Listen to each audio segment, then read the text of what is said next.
दर्शकों, जेके update prime time में मैं प्रशांत भारद्वाज आपका स्वागत करता हूं। आज के प्राइम टाइम में हम चर्चा करेंगे कि इस लापरवाही के लिए कौन जिम्मेदार। आप सोच रहे होंगे कि लापरवाही कौन सी और कौन है जिम्मेदार, तो मैं आपको विस्तार से बताना चाहूँगा कि जहाँ एक तरफ जम्मू शहर के लोग विकास को तरस रहे हैं, नालों, नालियों, गलियों की बदहाली से शहर के किसी ना किसी इलाके के लोग काफ़ी परेशान हैं। वहीं दूसरी ओर जो डेवलपमेंट के लिए फंड्स मिल रहे हैं, वो फंड्स अगर लैप्स हो जाएं, वापस सेंट्रल गवर्नमेंट को जाने की नौबत आ जाए, तो आप बताइए कि ये लापरवाही नहीं तो और क्या है। और क्या उन लोगों पर जो इस पूरे घटनाक्रम के लिए जिम्मेदार हैं, उन पर सवालिया निशान नहीं लगाए जाएं।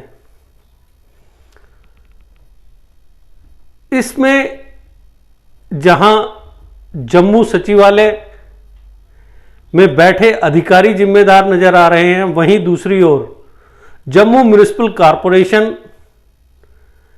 के कुछ आला अधिकारी और निर्वाचित प्रतिनिधि भी जिम्मेदार नजर आ रहे हैं।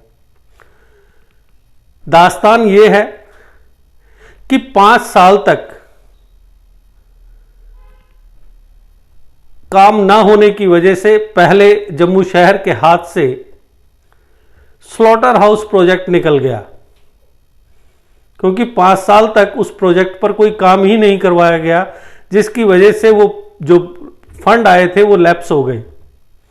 और अब हाल ही में केंद्र द्वारा स्पॉन्सर्ड अमृत स्कीम के तहत जो 15 करोड़ रुपए की राशि आई थी, वो भी लैप्स हो गई। वजह सिर्फ इतनी सी है कि नागरिक सचिवालय में बैठे जिन अधिकारियों को इसके बारे में जानकारी देनी थी जम्मू म्युनिसिपल कॉरपोरेशन को कि 15 करोड़ रुपए अमृत स्कीम के तहत आए हैं, आप इसको यूटिलाइज करो, उन्हें ये जानकारी देनी थी जुलाई अगस्त के दौरान। लेकिन उन्होंने ये जानकारी दी मार्च में, और मार्च माह एक ऐसा होता है जब मार्च की जो महीना है उसमें सारे काम तुरंत फुरत करवाए जाते हैं सरकारी लेवल पर, और वो सिर्फ इसीलिए किया जाता है कि जल्दी से जल्दी काम लगवा दो, नहीं तो ये पैसा लैप्स हो जाएगा। लेकिन इसके बावजूद नागरिक सचिवालय में बैठे अधिकारियों ने जम्मू म्युनिसिपल कॉरपोरेशन को मार्च में बताया कि ये पैसा आया हुआ है, आप इसको यूटिलाइज करो। अब ये तो संभव नहीं है कि सिर्फ 1 माह के टाइम पीरियड में जम्मू म्युनिसिपल कॉरपोरेशन ये तय कर पाता कि किस तरीके से इस राशि का इस्तेमाल किन डेवलपमेंट वर्क्स पर करवाया जाए। वहीं इतने कम वक्त में टेंडर प्रोसेस भी पूरी नहीं की जा सकती थी। इस वजह से हुआ वही जो होना था कि ये 15 करोड़ की राशि लैप्स हो गई, ये डेवलपमेंट फंड लैप्स हो गए। अब इसके लिए जहां नागरिक सचिवालय में बैठे अधिकारी जिम्मेदार हैं, वहीं इसके लिए जो सबसे बड़े जिम्मेदार नजर आते हैं वो आते हैं मेयर और डिप्टी मेयर। मेयर और डिप्टी मेयर लगातार सचिवालय के चक्कर लगाते हैं ताकि नए प्रोजेक्ट्स को मंजूरी मिल सके, लेकिन उन्होंने यह पूछना तक गवारा नहीं किया कि जो मौजूदा वक्त में शहर के अंदर जो डेवलपमेंट प्रोजेक्ट्स चल रहे हैं उन पर कितनी रकम खर्च की जा चुकी है और कितनी बाकी रही है।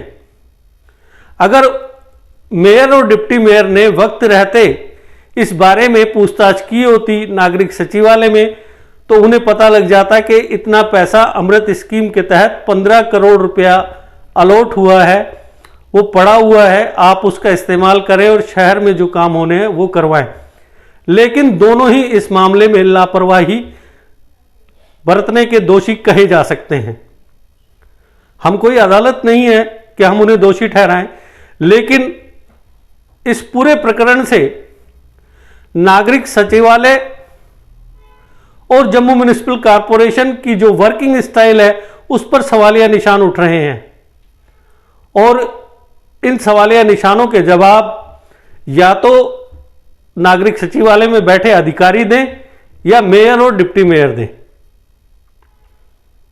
उन्हें यह बताना होगा कि ये गलती क्यों हुई और किसकी गलती की वजह से ये 15 करोड़ रुपए की राशि जो थी वो लैप्स हो गई। मैं आपको बता दूं कि जम्मू म्युनिसिपल कॉरपोरेशन की जो इनकम सोर्सेज हैं वो काफी सीमित हैं। जम्मू म्युनिसिपल कॉरपोरेशन की सालाना इनकम सिर्फ 17 करोड़ रुपए के आसपास है और इसलिए जम्मू शहर में जितने भी डेवलपमेंट वर्क्स होते हैं वो सारे के सारे सेंट्रल गवर्नमेंट की जो स्पॉन्सर्ड स्कीम्स होती हैं उनके तहत करवाए जा रहे हैं, क्योंकि जम्मू म्युनिसिपल कॉरपोरेशन के पास इतना पैसा नहीं है। और जब सेंट्रल गवर्नमेंट खुले हाथों से पैसा अलॉट कर रही है और हमारी ये नाकामी है कि हम उस पैसे को यूज नहीं कर पा रहे। अगर ये पैसा यूज किया जाता तो शहर के नालों, नालियों, गलियों आदि की रिपेयरिंग वर्क हो सकते थे, कुछ नए काम किए जा सकते थे, पानी बिजली की आपूर्ति के सिस्टम को सही किया जा सकता था।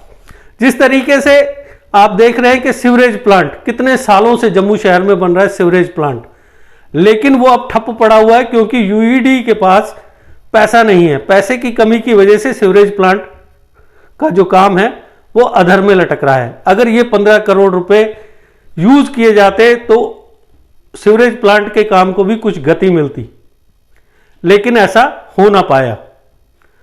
तो इन्हीं बातों के देखते हुए हम ये सवाल उठा रहे हैं कि किस तरीके से कौन इसके लिए जवाबदेह है, कौन ये जनता को जवाब देगा कि ये हमसे गलती हुई है, हमारी लापरवाही की वजह से पहले स्लॉटर हाउस प्रोजेक्ट शहर के हाथ से निकला, उसके बाद अमृत स्कीम के तहत आवंटित 15 करोड़ की एक बड़ी राशि जो थी वो लैप्स हो गई। तो जनता ये सवाल छोड़ती है नागरिक सचिवालय के अधिकारियों पर और मेयर और डिप्टी मेयर पर। मेयर और डिप्टी मेयर को ये जवाब देना ही होगा क्योंकि वो निर्वाचित जनप्रतिनिधि हैं। उन्हें जनता को ये बताना चाहिए किसी भी माध्यम से कि इस पूरे प्रकरण की वजह क्या रही और क्यों ये पैसा लैप्स हो गया। तो दर्शकों, आज के प्राइम टाइम में बस इतना ही। कल फिर किसी नए मुद्दे के साथ आपसे फिर होगी मुलाकात। तब तक दीजिए इजाजत। नमस्कार। जीके अपडेट रहे हमारे साथ। अगर आप ये वीडियो YouTube पर देख रहे हैं तो हमारे YouTube चैनल को सब्सक्राइब करें और बेल आइकन को क्लिक करें। अगर आप ये वीडियो Facebook पर देख रहे हैं तो हमारा Facebook पेज लाइक जरूर करें। For advertisement, please contact 705-109-1811.